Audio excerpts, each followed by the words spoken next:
Hey, welcome back, everyone. I am finally back in Stockholm. Unfortunately, there are no Eugene peeps with me today. We had a lovely time in London at EGX Rest. But I do have someone next to me. Roland, Yes. you are here because you work as QA here at Paradox. Yep. And I needed someone who could basically maneuver the game. There might have been some eagled-eared viewers that noticed that Alexis mentioned something about a beta, and I was like, I don't think we've talked about that. So let's talk about that. Tonight, it's currently, it's 5:30 here in Stockholm. In 1 hour and 30 minutes, at 7, we will release the pre-order for Steel Division. We will also announce a release date. The reason this is important, because with the pre-order is the exclusive beta. So if you get the pre-order, you get to play the beta we're about to show you the pre-order goes live in 1.5 hours. If you buy it and download it, you can play tonight. So this stream today is going to be me and Roland just going through what's in the exclusive pre-order beta, what you can expect. This is what's in the beta today. There will be some more stuff added. Some stuff will not ever be in the beta, just so you guys are clear. And I'm going to read through quickly from our FAQ a quick list of what's actually in it, and then we'll go through it. So hopefully everything's going to be straightforward. I don't want to mislead anyone into believing that there are some things that aren't there yet. So in the exclusive beta, there are 3 maps currently. It's Colombelle. It's the second one, which you are much better at pronouncing. Point to Oak. Exactly. And then finally there's Sword, which is a 10v10 map, and we'll get back to that shortly. There'll be 4 divisions. The 3rd Armor Division, the 15th Infantry, the 12th SS Panzer, and the 91st Luftlandde. Okay, I'm good. I'm good at World War II division names, so I'm sorry if I butchered any of them. There's also 2 game modes, Conquest and Destruction, and last but not least, single-player skirmish and multiplayer. So what's not going to be available in the beta is the single-player campaign. That should never ever be in the beta. The tutorials are unfortunately not in the beta, and matchmaking will be at release. It's currently not in beta, and by matchmaking we mean skill matching. So the game will try and match you with worthy opponents. There's currently a lobby, and you can join games online, no problem, but the actual skill matchmaking is not in the beta. VirtualNight.de says, are we allowed to stream the beta via Twitch? The answer to that is yes, you are. You can stream, you can capture screenshots, and you can talk about this beta. There is no NDA. Let's go through the other ones so we can be really thorough here. The other scouts immediately, or no, I'm saying the other. So go from infantry to tank. Yeah. And just have a quick look, because I know that there are some people that want to see everything that's available. So a lot of experience here, some 1-star, some 2-star. This is some... and heavy in the B phase as well. Very heavy. And you can see that the prices here are a lot higher. Yes. So you can see the price you pay to deploy them. Usually, if we go to an A Scout, it's around 90 or 80. Yeah. And you can see it doubles. But they're so much better, though. So much better. Of course. So much better. Let's just go through all of these here and see what we have over on support and anti-tank as well. Yeah. Just so. Yeah. Okay. So some Scots, flamethrowers. Here's the thing: I haven't played enough with the flamethrowers. Have you managed to play with the flamethrowers yet? Yes, they're really good against buildings. If Yeah. you want to get people out of buildings, you use the flamethrowers. Because I want to use more flamethrowers, but I haven't had the opportunity of using them yet. And part of me is like, maybe it's because I'm scared, or maybe they're not good. But I just want to get going with the flamethrowers. But it's difficult. Yes. options we have available here. So anti-tank, and then onwards to anti-air. Anti-air. Who wants to fly anyways? Artillery. Some nice early mortars, which is great. I see that the autofill has decided not that heavy on any mortars. Just, well, it was one in A, one in B, and one in C. And then finally, what air units do we have? No, not that many. No, some Grasshoppers, some Lightning, Mustang, and Thunderbolts. Yeah, they have a lot of experienced infantry and recon units. And we saw these, if I recall correctly, we did see these at EGX Rest, and they have some really good, I mean, they're an infantry unit, so of course they have good infantry, but more importantly, they have really experienced infantry, which is great. Invaluable. Like Yes. the experience difference is very noticeable, and that's why leaders are so important as well. Like Yeah. if you can see here, the star means that it's a leader, and it has an aura around it, which gives one experience to everything in that circle. Yeah. So it's hugely. Yeah, and that powerful. was something Alexis talked a lot about in London as well. The fact that people should recognize how important experience is, and those units that don't have the experience, they're gonna stress faster, they're gonna break faster, and that's usually a bad thing. Yeah, that's how you lose wars. Yeah, let's see how bad their tanks are comparatively. Yeah. There's a nice leader, Churchill, there, and then there's a Challenger, and that's pretty much well, there are actually some in the list at the top as well, like up there, that way. That I just missed. I just looked at the available units rather than what was actually selected. So there are some Churchills. That's nice. Onwards. Support, yeah. Let's just click through these. If you need ammo. Yeah. And then some Piats. And then the anti-tank and anti-air is fairly straightforward as well. Yeah, I think we can just hop through.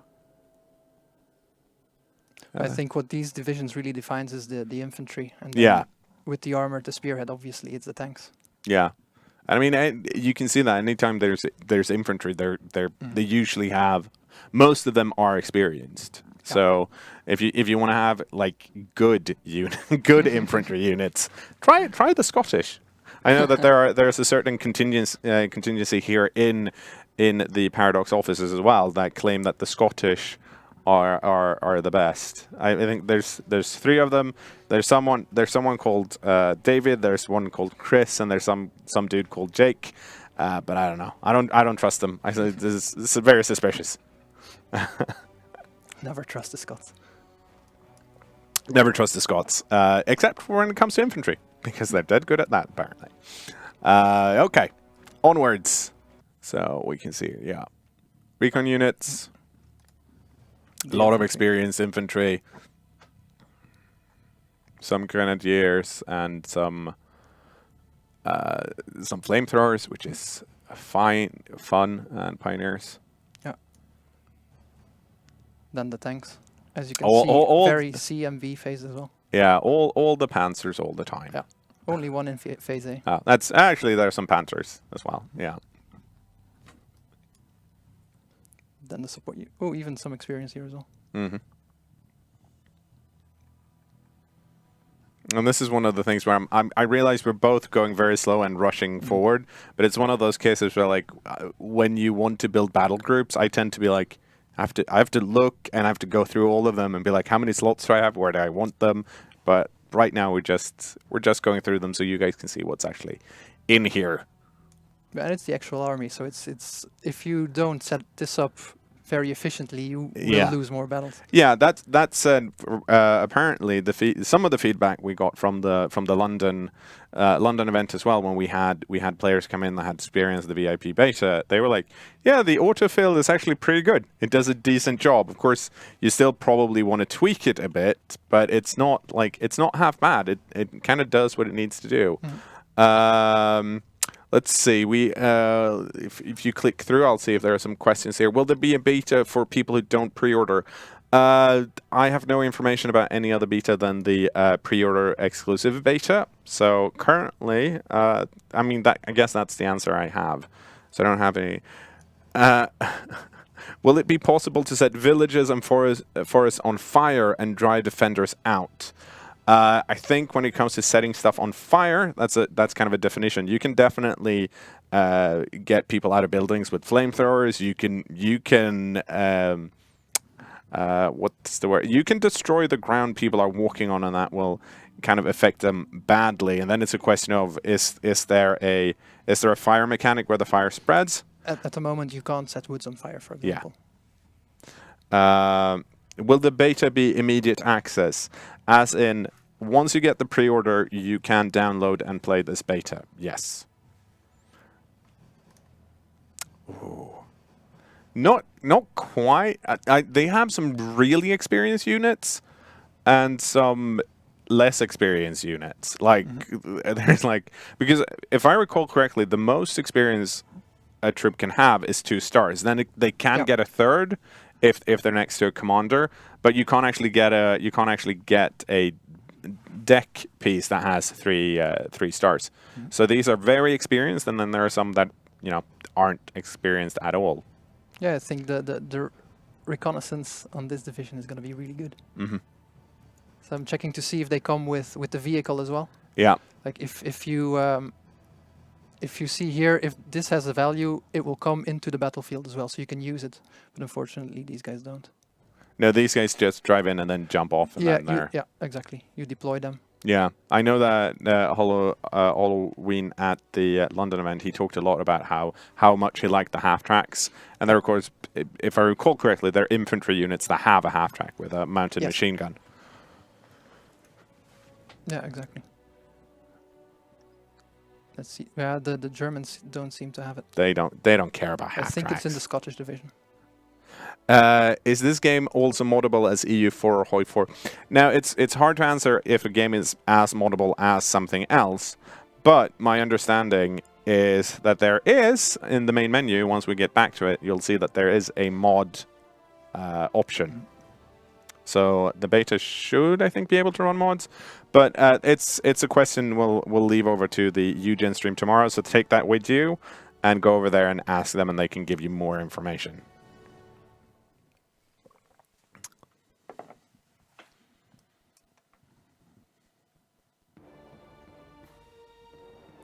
It's not as many tanks, surprisingly. Oh, there's some Stugs. And more Flammen. Flamethrowers. I don't know why I like flamethrowers, but I just find them. I guess it's the. I think it's a case where I like them more than they're actually good. Like, they have a very specific purpose, but I'm like, you know what? At some point, throw them in there. Yeah, at some point there's going to be people in a building, so I need some flamethrowers. Yeah, and if you can get close enough, it's incredibly powerful.